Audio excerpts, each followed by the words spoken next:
कोई वजू बना ले, अच्छी तरह से वजू बना ले, और वजू बनाने के बाद वो वजू के बाद की दुआ पढ़ ले, तो अल्लाह के नबी बयान फरमाते हैं उसके लिए बशारत दे रहे हैं कि उसके लिए जन्नत के दरवाजे खोल दिए जाते हैं, या फिर मेरे लिए उसके लिए शिफाअत करना क़यामत के दिन हलाल कर दी जाती है। कोई अजान के जवाब देता है, अजान के बाद की दुआ पढ़ता है, अल्लाह के नबी बयान फरमाते हैं कि उसके लिए मेरे ऊपर हलाल हो जाती है कि मैं उसके लिए क़यामत के दिन शिफाअत करूं, अल्लाह के यहाँ सिफारिश करूं।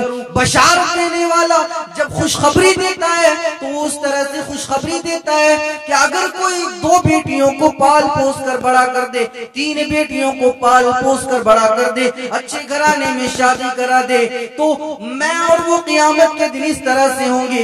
दोनों उंगलियों को अल्लाह के नबी ने इशारा करके बयान फरमाया कि मैं और वो आदमी क़यामत के दिन इस तरह से होंगे। बशारत भी सुना रहे हैं तो किस तरह से खोल खोल कर वाज़े कर कर के अल्लाह के नबी खुशखबरियां सुना रहे हैं, और नजीर बनाकर भेजा।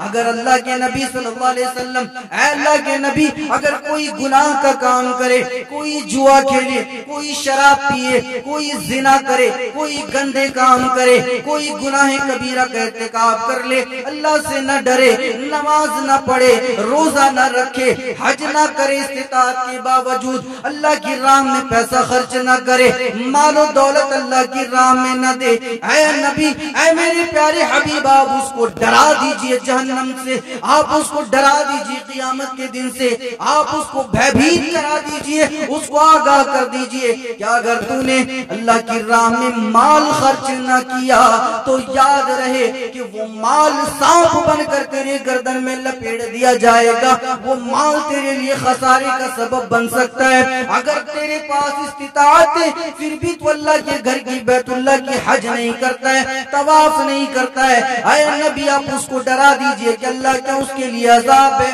अगर कोई जुल्म करता है, ऐ मेरे प्यारे हबीब आप उसको डरा दीजिए कि अगर कोई जुल्म करता है तो जुल्म क़यामत के दिन जुल्मात बनकर आएंगी। ऐ मेरे प्यारे हबीब अगर कोई गंदे काम करता है उसके लिए जहन्नम की वईदें सुना दीजिए कि ऐसे लोगों के लिए जहन्नम में दर्दनाक अजाब है। बशारत देने वाला भी बशारत दे रहा है तो कैसे, और डराने वाला डरा रहा है तो कैसे।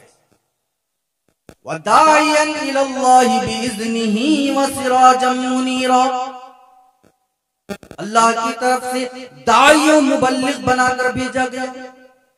कैसा दाइयों मुबल्लिग? आज हम अल्लाह रब्बुल आलमीन की तरफ दावत देते हैं, ऊंच नीच हो जाए, कोई मामला हो जाए, बहुत सारे दाइयान और मुबल्लिगान है, कोई मामला हो जाए गुस्सा हो जाते हैं। सब्र और शुक्र का मादा नहीं है,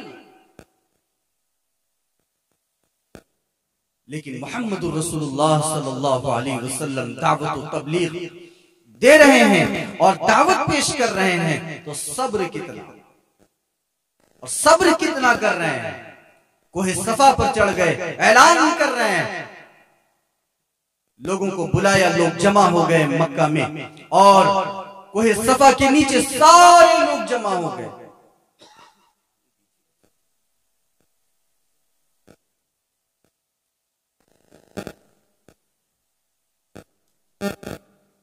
सारे लोग कोहे सफा के नीचे जमा हो गए। अल्लाह के नबी सल्लल्लाहु अलैहि वसल्लम दावत तौहीद कैसे दे रहे हैं, और दावत देने का तरीका देखिए। नबी अलैहिस्सलाम बयान फरमा रहे हैं, क्या लोगों सुनो, अगर मैं कहूं कि मेरे इस पहाड़ी के पीछे एक लश्करी जर्रार है जो तुम पर हमला करने वाली है, बताओ तुम उसको मानोगे या नहीं मानोगे? तुम अपने बचाव के लिए, अपने घेराव के लिए, अपनी सेफ्टी के लिए तुम तैयारी करोगे या नहीं करोगे? लोगों ने कहा, मोहम्मद हम मान लेंगे आपकी बात, इसलिए कि 40 साल तक आपने कभी झूठ नहीं बोला, 40 साल तक हमने आपको सादिक व अमीन पाया है, मोहम्मद हम आपकी बात मान लेंगे। मोहम्मद सल्लल्लाहु अलैहि वसल्लम बयान फरमाते हैं कि अगर तुम मेरी इस बात को मान लोगे तो मेरी ये बात क्यों नहीं मानते?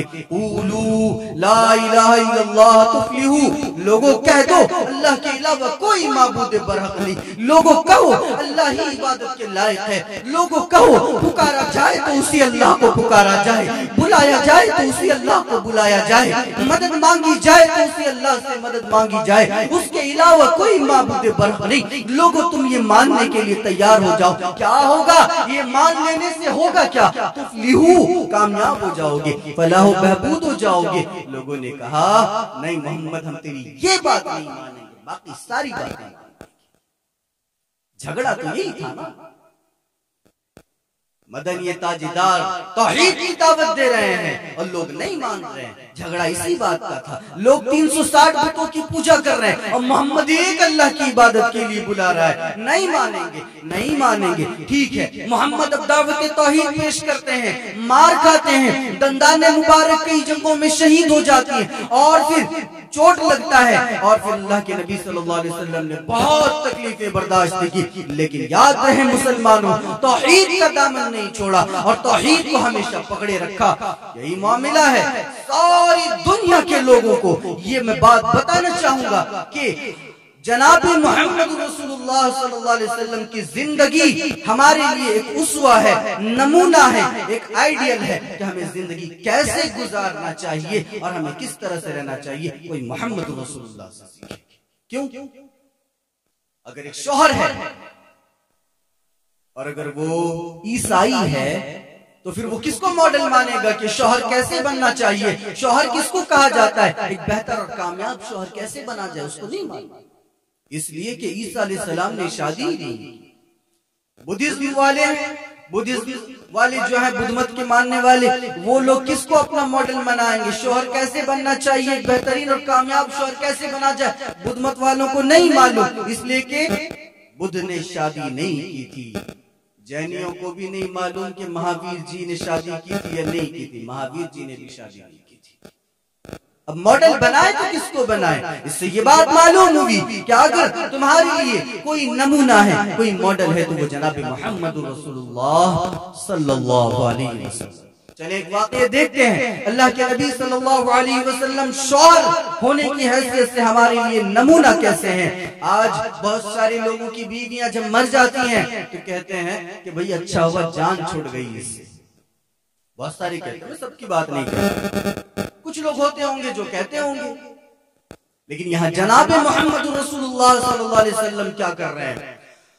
बकरीद का माहौल है, अल्लाह के नबी सल्लल्लाहु अलैहि वसल्लम के घर में भी जानवर ज़बह हुई और हजरत आयशा ने जानवर ज़बह हो जाने के बाद गोश्त का सालन बना के अल्लाह के नबी की खिदमत में पेश करती हैं।